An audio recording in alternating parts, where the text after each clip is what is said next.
أعوذ بالله من الشيطان الرجيم بسم الله الرحمن الرحيم اللهم صل على سيدنا محمد وعلى آله وأصحابه وسلم وبعد السلام عليكم ورحمة الله وبركاته ولا أمي ستي على فوق على بركة دانينغا على ولي مدو تندو أني بركة داو كوفي أو دينغي نو بلمكي نو كاكالاندي مانغادو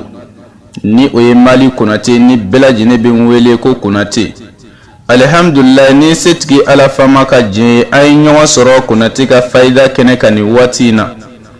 faida mi me amulo bi ko di amado ma o de garzige faida adama dem sikal na vulo soro tili ala chugo minna ka soro imadu ala gashila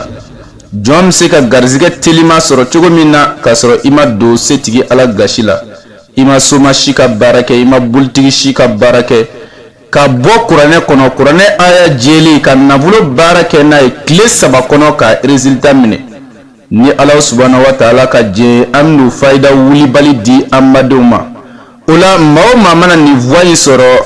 atigla mo ka jija kan lase abalma ma ana sinjiu ana jenyogon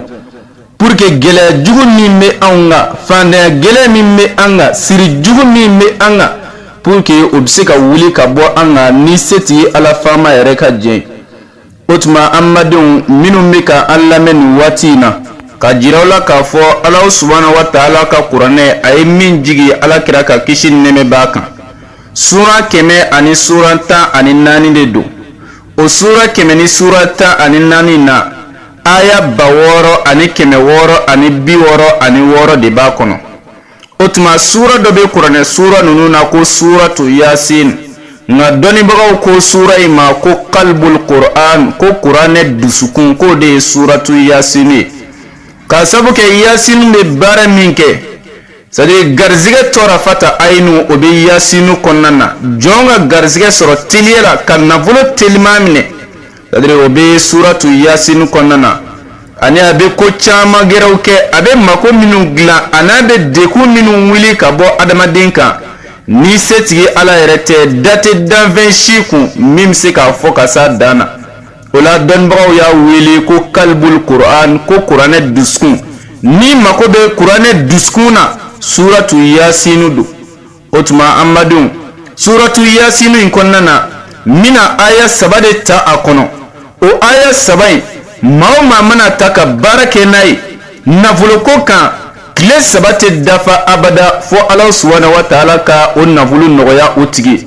otuma fam ko nyimala ko di ambela jinima ala ko ke ala ya buye kama solli ala rasuli otuma qur'ane be mogo minum bulu bela jine ka suratu yasinu dele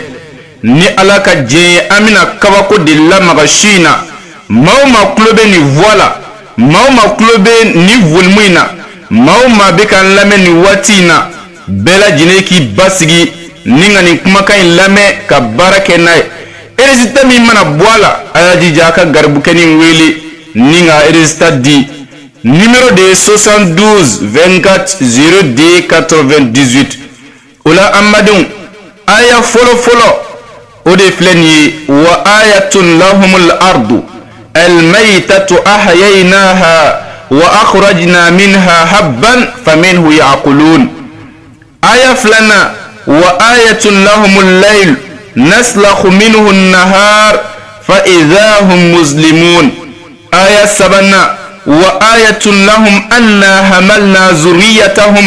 في الفلك المشحون أتما آية سبت دفلا وآية سبعين كلمة ببسر سورة ياسين كننا أتما آية سبعين iba kilingile besebe shie bi wolovla ani wolovla mami mana ni aya sebe ni chogwa ina shie bi wolovla ani wolovla ibi jija ibe duale bulu den bi wolovla ani wolovla nyini tuma niye nashi mbo ibi jija iba ke flendo kono ibe nashi nge flendo kono ibe duale bulu nu yereke nashi sanfe otuma iba sigi ka sokono foka ta kile sabat dafa ni kile sabat bana ibe nashijinta ninga shefima do nyini shemusufima oni nashi tobi nyowafe ikelemba du ini mashite jeka adu ola duale bulu mifle ibolo ibi jilaja na jala iba susuka mugubo ninga do sugu kono parfum do be ko bismillah parfum ibo parfum den wolofla nyini ningo shuru duwale bulu nunka iba ke manani do kono ninga bli refi walma minaminga die ba ko kono ola kle saba in konnana sogoma o sogoma ni wulila ibe wushulai iba doke furna kono ningi tige jo akuna ka mu inye dala shiye saba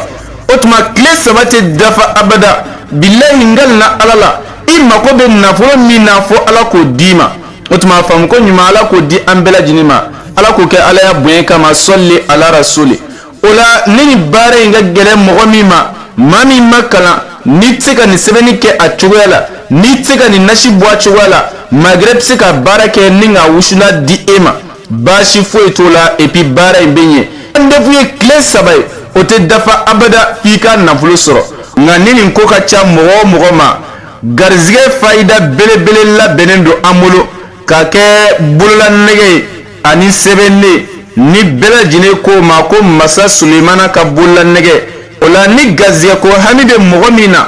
ni nafulo ko hamide mogo mina walma sirjugu be mogo mi dala walma fanda gele be mogo mina dabali jugu be mogo mina ijija ika masa sulemana ka kawatimu a bulula nege walma a sebenne ijija ika nyini otuma mogo mana soro anya fo awnyana katime misiga ka abe folo ka bara minge ode ka siri tige ka bobuna adama dina siri tigele ko fe abi garzige dele imani bolo do je baro barala ibe nye soro akilingile bela jinina otuma ni fam ko nyimala ko di am bela jinima ala ko gala ya buyen kama salli ala rasuli mogo mako be o bola na ka soro tilmana ibe woleli ke ni numero ina 72 24 02 98 Maltel 61 86 02 65 otuma fam ko nyimala ko di am bela jinima salli ala rasuli wa assalamu alaikum wa rahmatullahi